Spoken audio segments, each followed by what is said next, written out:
शिक्षक भर्ती परीक्षाओं के लिए यूथ तो निर्विवाद है, सभी प्रतियोगियों के बीच में काफ़ी लोकप्रिय है। जी जी। अगर आप 100 स्टूडेंट से पूछेंगे जो शिक्षक भर्तियों की तैयारी करेंगे तो उसमें लगभग 99% यूथ पर सहमत होंगे। ओके।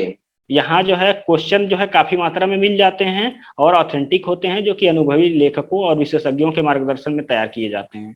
बिल्कुल बिल्कुल। तो उस पर काफ़ी विश्वास किया जा सकता है और अपनी तैयारी को मारक बनाया जा सकता है।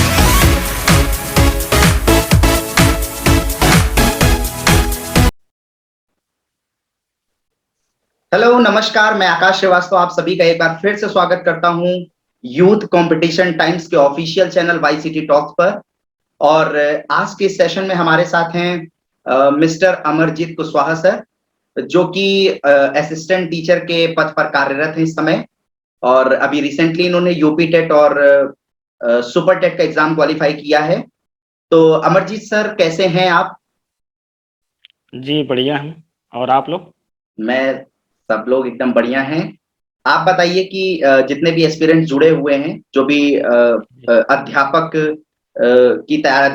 बनने की तैयारी कर रहे हैं, तो जी जी। वो सभी जुड़े हुए हैं, आपको देख रहे हैं, तो वो सभी आपके बारे में जानना चाहते हैं। आप उनको जी अपनी बारे में, अपने एकेडमिक क्वालिफिकेशन के बारे में बताइए। जी, मेरा नाम अमरजीत कुशवाहा है जी। और मैं शुरू से ही शिक्षक बनने बनने के लिए उत्सुक था और इसलिए मैंने बीएससी किया 2009-10 में और तुरंत उसके बाद मैंने बीएड कर लिया। ओके। और हाँ तो आप मतलब जैसे इस समय रिसेंटली आपने यूपी टेट और सी टेट का, सॉरी, यूपी टेट और सुपर टेट का एग्जाम क्वालिफाई किया है। तो जी इसके लिए मतलब आपने, मतलब कैसी स्ट्रेटेजी, आपकी क्या स्ट्रेटेजी थी? जी, मेरी स्ट्रेटजी ये थी कि बेसिक्स को अपने जो है मजबूत रखा जाए और अधिक से अधिक प्रैक्टिस की जाए। ओके।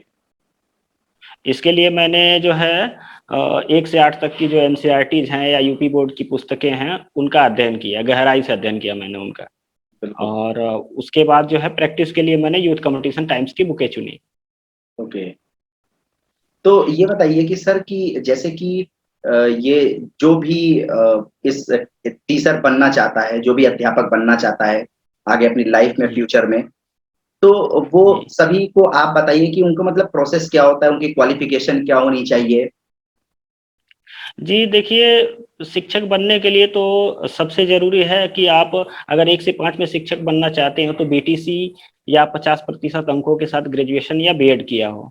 ओके। या अगर 6 से 8 में टीचर आपको बनना है तो सेम एलिजिबिलिटी है प्लस 6 से 8 का जूनियर स्तर का यूपी टेट या सीटेट पास करना होता है। ओके। तो आपने सर पोस्ट ग्रेजुएशन भी किया है? जी। जी, आपने पोस्ट ग्रेजुएशन में एमएससी किया है कि एमए? जी, मैंने एमए इन सोशियोलॉजी। अच्छा, सोशियोलॉजी आपका सब्जेक्ट था। तो सर, ये मतलब आपने जो पेपर दिया सुपर टेट का और यूपी टेट का, तो इसका एग्जामिनेशन पैटर्न कैसा होता है? मतलब इसमें क्वालिफाई करने के लिए कितने मार्क्स ले आने होते हैं? हाँ, जी सर, इसके बारे में हम आपको बताना चाहेंगे कि जनरल सामान्य वर्ग जो है उसको जो है यूपी टेट में 90 नंबर लाने होते हैं क्वालिफाई करने के लिए और जो आरक्षित वर्ग के लोग हैं उनको 82 नंबर लाना होता है, चाहे ओके। यूपी टेट हो या सी टेट हो, ये क्राइटेरिया है उसकी। ओके। और जहाँ तक एक यूपी टेट का है 1 से 5 में जो है 5 सेक्शन होते हैं। पहला होता है आपका बाल मनोविज्ञान वाला, जी जी। दूसरा होता है आपका गणित, तीसरा होता है पर्यावरण अध्ययन और चौथा और पांचवा 2 भाषाएं होती है जिसमें अगर यूपी के हैं आप तो हिंदी अनिवार्य है, पहली भाषा। जी। और दूसरी भाषा में आप अंग्रेजी, संस्कृत और उर्दू में से 3 में से कोई एक ले सकते हैं। ओके। और अगर 6 से 8 में जाएं तो सर उसमें जो है ये भाषा तो यही दोनों रहेंगी, बाल विकास रहेगा और गणित और विज्ञान आ जाता है, उसके ओके। 60 प्रश्न आते हैं। और अगर आर्ट बैकग्राउंड से हो तो सामाजिक अध्ययन के 60 प्रश्न आते हैं, बस यही बदलाव होता है। जी। तो सर, ये इसकी जो भी आपने 5 विषय बताए, 5 सब्जेक्ट्स बताए, उनकी तैयारी के लिए जी आपने कोई पर्टिकुलर बुक का यूज़ किया था? जैसे कि आपने बताया कि क्लास 1 टू 8th तक, 10th तक आपने एनसीईआरटी का यूज़ किया, फिर आपने यूथ जी कॉम्पिटिशन टाइम्स की बुक का यूज़ किया। तो क्या यूथ कॉम्पिटिशन टाइम्स की, जैसे एनसीईआरटी तो फिक्स ही है कि एनसीईआरटी क्लास 5th टू हाँ 10th तक ये आती है, लेकिन यूथ कॉम्पिटिशन हाँ। टाइम्स की क्या कोई पर्टिकुलर बुक होती है जिसको एस्पिरेंट्स या फिर स्टूडेंट्स को पढ़ना चाहिए? जी बिल्कुल, इसकी जो है शिक्षक भर्ती परीक्षाओं के लिए यूथ तो निर्विवाद है, सभी प्रतियोगियों के बीच में काफ़ी लोकप्रिय है। जी जी। अगर आप 100 स्टूडेंट से पूछेंगे जो शिक्षक भर्तियों की तैयारी करेंगे तो उसमें लगभग 99% यूथ पर सहमत होंगे। ओके। यहाँ जो है क्वेश्चन जो है काफ़ी मात्रा में मिल जाते हैं और ऑथेंटिक होते हैं जो कि अनुभवी लेखकों और विशेषज्ञों के मार्गदर्शन में तैयार किए जाते हैं। बिल्कुल बिल्कुल। तो उस पर काफ़ी विश्वास किया जा सकता है और अपनी तैयारी को मारक बनाया जा सकता है। बिल्कुल। तो सर आपके कितने मार्क्स थे और क्या मतलब आपकी रैंक कौन-सी थी? जी मैं जो जिस भर्ती में चयनित हुआ उसका नाम है मतलब 69,000 शिक्षक भर्ती थी और उसमें मेरी रैंक थी 19,091 ओके। और प्रथम चूंकि ये भर्ती 2 चरणों में हुई सुप्रीम कोर्ट के आदेशानुसार, तो प्रथम चरण में 31,277 लोगों की भर्ती हुई और दूसरे चरण में 36,590 लोगों की हुई। तो मेरा चयन प्रथम चरण 31,000 यानी कि 2,177 वाले में गोरखपुर जनपद में हुआ था ओके। और मैं गोरखपुर के चरगावा ब्लॉक में कंपोजिट विद्यालय देवीपुर में इस समय कार्यरत हूँ। ओके, आपने मेरे प्रश्न का जवाब पहले ही दे दिया। मैं पूछने ही वाला था कि आप इस समय कहाँ पर कार्यरत हैं। बहुत अच्छी बात जी है। जी तो सर ऐसा है कि जैसे कि कोई भी गवर्नमेंट एग्ज़ाम हो, मतलब ये मैं टीचर अध्यापक की बात नहीं कर रहा हूँ, जितने भी गवर्नमेंट एग्ज़ाम्स होते हैं, आजकल बहुत ही हाँ हेरकिलिन हाँ टास्क है और हार्ड नट टू क्रैक, मतलब सबको बहुत ही हार्ड वर्क करना पड़ता है। हार्ड वर्क के साथ स्मार्ट वर्क करना हाँ पड़ता है। तो सर बिल्कुल ऐसा होता बिल्कुल है कि जैसे कि कई लोग एग्जाम देते समय फेलियर को भी फेस करते हैं, जैसा कि आपने भी फेस किया होगा। काफ़ी लोग होते हैं जो कि जी फर्स्ट अटेम्प्ट में किसी भी एग्जाम को क्रैक कर लेते हैं। तो आपने जी भी, मैं आपसे पूछना चाहता हूँ और जितने भी एस्पिरेंट्स हैं वो भी जानना चाहते हैं कि आपने भी क्या कोई फेलियर को फेस किया, उसके बाद फिर कैसे उससे ओवरकम आपने हुआ? कैसे आपने हार नहीं मानी? जैसे देखिए मेरा तो आप जैसा कि आप देख रहे हैं कि मेरे मैंने 2010-11 में बीएड किया। उसके बाद रिसेंटली 72,825 की भर्ती आई थी, फिर 29,000 की आई थी। उन दोनों में मुझे मतलब मात्र कुछ अंकों से या कुछ प्रतिशत से असफलता का मुंह देखना पड़ा। फिर मैं काफी प्रतियोगी परीक्षाएं दी जिसमें एसएससी सीजीएल हो गया, यूपी ट्रिपल एससी में काफी इंटरव्यू, दो लगभग 3-4 इंटरव्यू दिए। फिर लोक सेवा आयोग, उत्तर प्रदेश लोक सेवा आयोग से संबंधित लोअर पीसीएस का होता है, अपर पीसीएस का होता है, लगभग मैंने 3-4 मेंस लिखे, उसमें भी मुझे असफलता आई, अंतिम रूप से सफल नहीं हो पाया मैं। ओके। और उसके बाद सो मैं जो है फिर अपना जो है अपने कमजोरियों पर फोकस किया और काफी परिश्रम करना पड़ा उसके लिए और मैंने हार नहीं मानी। मुझे ये था कि कभी ना कभी तो मिलेगी ही, बस अपने लगन से लगे रहें तो कभी ना कभी सफलता तो जरूर मिलेगी। बिल्कुल, बिल्कुल। सर मैं एक चीज़ ये पूछना चाहता हूँ कि जो करंट अफेयर्स का मतलब जो जीएस का सिलेबस है, बहुत ही वास्ट सिलेबस है, जैसा कि आपको भी पता है, बहुत ही ब्रॉड है। तो उसकी हाँ तैयारी के लिए हाँ कुछ आप कोई स्पेशल सजेशन देना चाहेंगे, कोई पर्टिकुलर सजेशन देना चाहेंगे लोगों को? जी बिल्कुल। देखिए मैं आपसे बताना चाहता हूँ कि सुपर टेट परीक्षा में 30 प्रश्न जो है करंट अफेयर्स के आए थे ओके। और मैं इसमें काफी अच्छा प्रदर्शन मैंने किया था। 30 में 30 नंबर मुझे मिले थे। ओके, बहुत तो इस बढ़िया लिहाज बात। से मैं आपको बताना चाहूंगा कि इसमें जो जितना ही ब्रॉड है, लेकिन अगर हम स्मार्ट वर्क करें तो इसमें काफी अच्छा अंक हासिल किया जा सकता है। उसके लिए पिछले लगभग 6 महीनों का जो करंट अफेयर्स होता है, किसी भी प्रमाणीभूत यूथ की भी आती हैं हुँ। या कोई अन्य कई कई पत्रिकाएं पतली पतली आती हैं, किसी का भी अध्ययन अच्छे से किया जाए और रिवीजन जितना ज्यादा रिवीजन किया जाए और कुछ जो ऐसे चुनिंदा टॉपिक्स हैं जैसे पुरस्कार वाला हो गया जी, जी। या कि पुस्तकें हो गई या सम्मेलन जो होते हैं वो होते हैं और राष्ट्रीय स्तर पर कुछ योजनाएं लॉन्च की जाती है, ये सब जो है कोर सेक्टर होते हैं। यहाँ से अगर हम तैयार करें तो काफी प्रश्न यहीं से मिल जाते हैं। Okay, okay.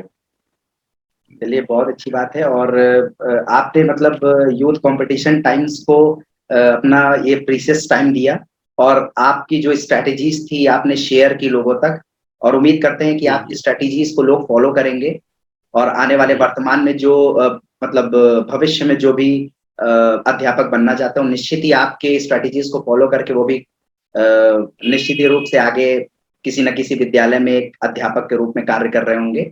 तो बहुत अच्छा जी लगा जी अमरजीत सर आपसे बात करके और बहुत-बहुत जी धन्यवाद सर। Thank you sir.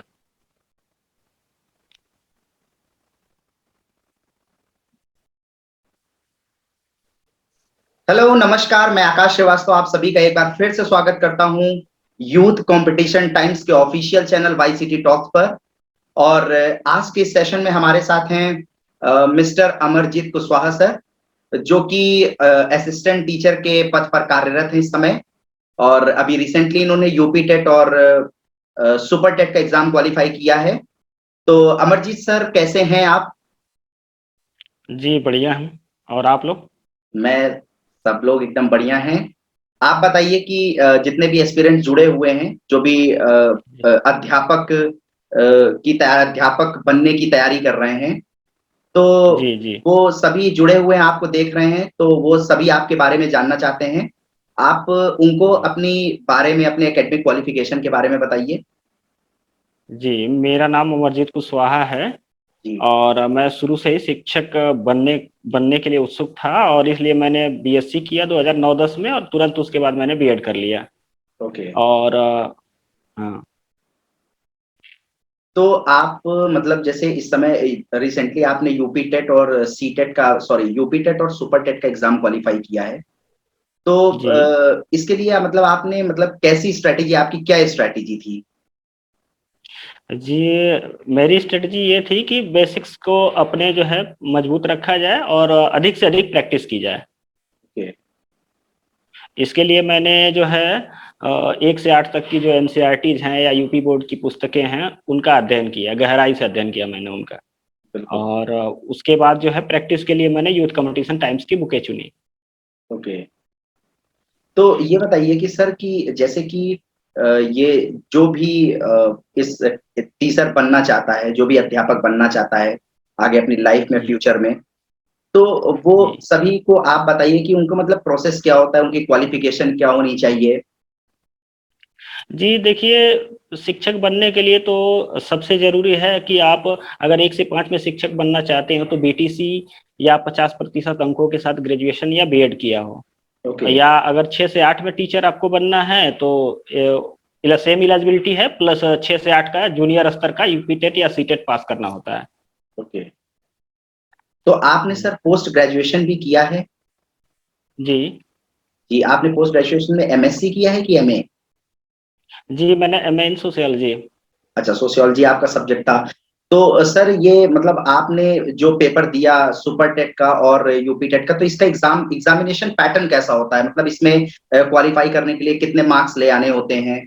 हाँ जी सर, इसके बारे में हम आपको बताना चाहेंगे कि जनरल सामान्य वर्ग जो है उसको जो है यूपी टेट में 90 नंबर लाने होते हैं क्वालिफाई करने के लिए। और जो आरक्षित वर्ग के लोग हैं उनको 82 नंबर लाना होता है, चाहे ओके। यूपी टेट हो या सी टेट हो, ये क्राइटेरिया है उसकी। ओके। और जहाँ तक एक यूपी टेट का है, 1 से 5 में जो है 5 सेक्शन होते हैं। पहला होता है आपका बाल मनोविज्ञान वाला, जी जी। दूसरा होता है आपका गणित, तीसरा होता है पर्यावरण अध्ययन, और चौथा और पांचवा 2 भाषाएं होती है, जिसमें अगर यूपी के हैं आप तो हिंदी अनिवार्य है, पहली भाषा। जी। और दूसरी भाषा में आप अंग्रेजी, संस्कृत और उर्दू में से 3 में से कोई एक ले सकते हैं। ओके। और अगर 6 से 8 में जाएं तो सर उसमें जो है ये भाषा तो यही दोनों रहेंगी, बाल विकास रहेगा, और गणित और विज्ञान आ जाता है, उसके ओके। 60 प्रश्न आते हैं। और अगर आर्ट बैकग्राउंड से हो तो सामाजिक अध्ययन के 60 प्रश्न आते हैं, बस यही बदलाव होता है। जी। तो सर ये इसकी जो भी आपने 5 विषय बताए, 5 सब्जेक्ट्स बताए, उनकी तैयारी के लिए जी आपने कोई पर्टिकुलर बुक का यूज किया था? जैसे कि आपने बताया कि क्लास फर्स्ट टू 8th तक, 10th तक आपने एनसीईआरटी का यूज किया, फिर आपने यूथ जी कंपटीशन टाइम्स की बुक का यूज किया।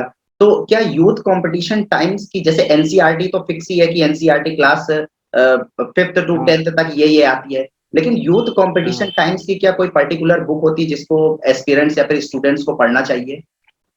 जी बिल्कुल, इसकी जो है शिक्षक भर्ती परीक्षाओं के लिए यूथ तो निर्विवाद है, सभी प्रतियोगियों के बीच में काफ़ी लोकप्रिय है।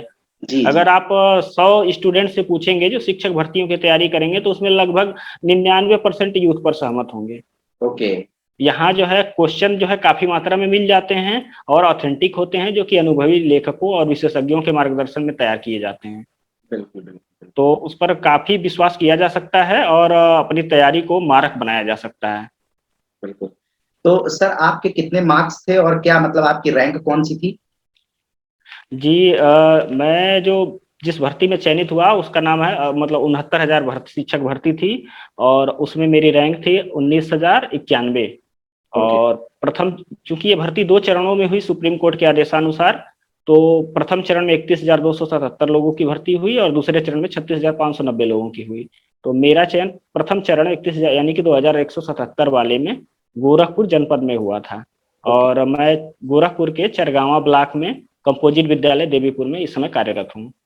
ओके, आपने मेरे प्रश्न का जवाब पहले दे दिया। मैं पूछने वाला था कि आप इस समय कहाँ पर कार्यरत हैं। बहुत अच्छी बात जी है। जी। तो सर ऐसा है कि जैसे कि कोई भी गवर्नमेंट एग्जाम हो, मतलब ये जी। मैं टीचर अध्यापक की बात नहीं कर रहा हूँ, जितने भी गवर्नमेंट एग्जाम्स होते हैं आजकल बहुत ही हाँ herculean हाँ टास्क है और हार्ड नट टू क्रैक, मतलब सबको बहुत ही हार्ड वर्क करना पड़ता है, हार्ड वर्क के साथ स्मार्ट वर्क करना हाँ। पड़ता है। तो सर बिल्कुल ऐसा होता बिल्कुल। है कि जैसे कि कई लोग एग्जाम देते समय फेलियर को भी फेस करते हैं, जैसा कि आपने भी फेस किया होगा। काफी लोग होते हैं जो कि जी फर्स्ट अटेम्प्ट में किसी भी एग्जाम को क्रैक कर लेते हैं। तो आपने जी। भी, मैं आपसे पूछना चाहता हूँ और जितने भी एस्पिरेंट्स है वो भी जानना चाहते हैं कि आपने भी क्या कोई फेलियर को फेस किया, उसके बाद फिर कैसे उससे ओवरकम आपने हुआ, कैसे आपने हार नहीं मानी? जैसे देखिए मेरा तो आप जैसा कि आप देख रहे हैं कि मैंने 2010-11 में बीएड किया। उसके बाद बहत्तर रिसेंटली 72,825 की भर्ती आई थी, फिर 29,000 की आई थी। उन दोनों में मुझे मतलब मात्र कुछ अंकों से या कुछ प्रतिशत से असफलता का मुंह देखना पड़ा। फिर मैं काफी प्रतियोगी परीक्षाएं दी, जिसमें एसएससी सीजीएल हो गया, यूपी ट्रिपल एससी में काफी इंटरव्यू, दो लगभग 3-4 इंटरव्यू दिए। फिर लोक सेवा आयोग, उत्तर प्रदेश लोक सेवा आयोग से सब लोअर पीसीएस का होता है, अपर पीसीएस का होता है, लगभग मैंने 3-4 मेंस लिखे, उसमें भी मुझे असफलता आई, अंतिम रूप से सफल नहीं हो पाया मैं। ओके। और उसके बाद सो मैं जो है फिर अपना जो है अपने कमजोरियों पर फोकस किया और काफी परिश्रम करना पड़ा उसके लिए, और मैंने हार नहीं मानी। मुझे ये था कि कभी ना कभी तो मिलेगी ही, बस अपने लगन से लगे रहें तो कभी ना कभी सफलता तो जरूर मिलेगी। बिल्कुल बिल्कुल। सर मैं एक चीज ये पूछना चाहता हूँ कि जो करंट अफेयर्स का, मतलब जो जीएस का सिलेबस है, बहुत ही वास्ट सिलेबस है, जैसा कि आपको भी पता है, बहुत ही ब्रॉड है। तो उसकी हाँ तैयारी के लिए हाँ। कुछ आप कोई स्पेशल सजेशन देना चाहेंगे, कोई पर्टिकुलर सजेशन देना चाहेंगे लोगों को? जी बिल्कुल। देखिए मैं आपसे बताना चाहता हूँ कि सुपर टेट परीक्षा में 30 प्रश्न जो है करंट अफेयर्स के आए थे। ओके। और मैं इसमें काफी अच्छा प्रदर्शन मैंने किया था, 30 में 30 नंबर मुझे मिले थे। ओके, बहुत तो इस बढ़िया लिहाज बात। से मैं बताना आपको बताना चाहूंगा कि इसमें जो जितना ही ब्रॉड है, लेकिन अगर हम स्मार्ट वर्क करें तो इसमें काफी अच्छा अंक हासिल किया जा सकता है। उसके लिए पिछले लगभग 6 महीनों से 6 महीनों का जो करंट अफेयर्स होता है, किसी भी प्रमाणीभूत यूथ की भी आती हैं हम्म। या कोई अन्य कई कई पत्रिकाएं पतली पतली आती हैं, किसी का भी अध्ययन अच्छे से किया जाए और रिवीजन जितना ज्यादा रिवीजन किया जाए, और कुछ जो ऐसे चुनिंदा टॉपिक्स हैं जैसे पुरस्कार वाला हो गया, जी जी। या कि पुस्तकें हो गई, या सम्मेलन जो होते हैं वो होते हैं, और राष्ट्रीय स्तर पर कुछ योजनाएं लॉन्च की जाती है, ये सब जो है कोर सेक्टर होते हैं। यहाँ से अगर हम तैयार करें तो काफी प्रश्न यहीं से मिल जाते हैं। Okay okay. चलिए, बहुत अच्छी बात है। और आपने मतलब यूथ कंपटीशन टाइम्स को अपना ये प्रीशियस टाइम दिया, और आपकी जो स्ट्रैटेजीज थी आपने शेयर की लोगों तक, और उम्मीद करते हैं कि जी आपकी जी। स्ट्रैटेजीज को लोग फॉलो करेंगे। और आने वाले जी वर्तमान में जो मतलब भविष्य में जो भी अध्यापक बनना चाहते हैं, निश्चित ही आपके स्ट्रैटेजीज को फॉलो करके वो भी निश्चित ही रूप से आगे किसी न किसी विद्यालय में एक अध्यापक के रूप में कार्य कर रहे होंगे। तो बहुत अच्छा जी लगा जी। अमरजीत सर आपसे बात करके, और बहुत बहुत जी धन्यवाद सर।